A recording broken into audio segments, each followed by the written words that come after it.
ang gagawin po namin is we're sending somebody out of the room. We're sending Ding Dong out. Sabihin po natin, bye Ding Dong!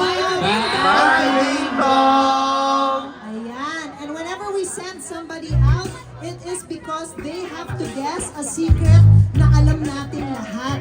So ano tong secret na to? Lalapit na po sa inyo si Cara and Angelica. We are going to ask for words in English or Tagalog na medyo mahirap hulaan. Down, down, down, down, down, down, down,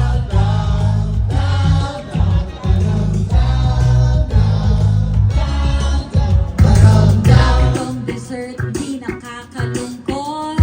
Down, Dapat kinakalikot. down.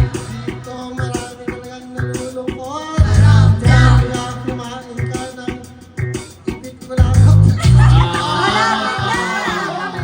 Malapit na!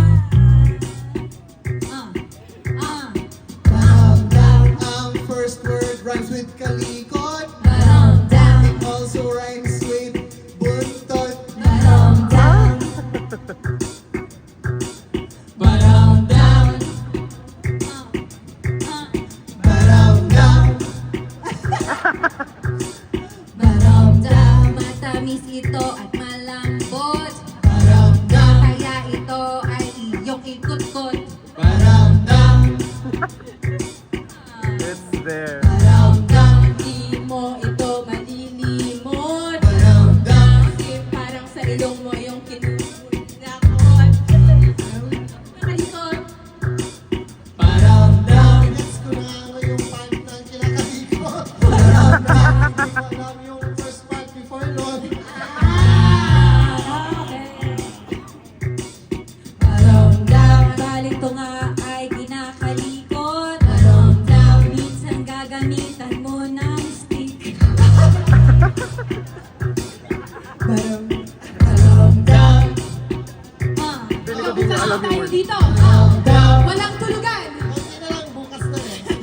Down, down. Yung first part, diba, kung galing ka sa school. Down, down. Tapos yung parents mo, kunin ka na.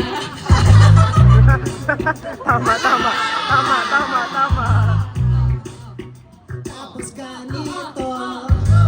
Yung first word kapag sa school, Down, down. opposite ng hatid. Kaya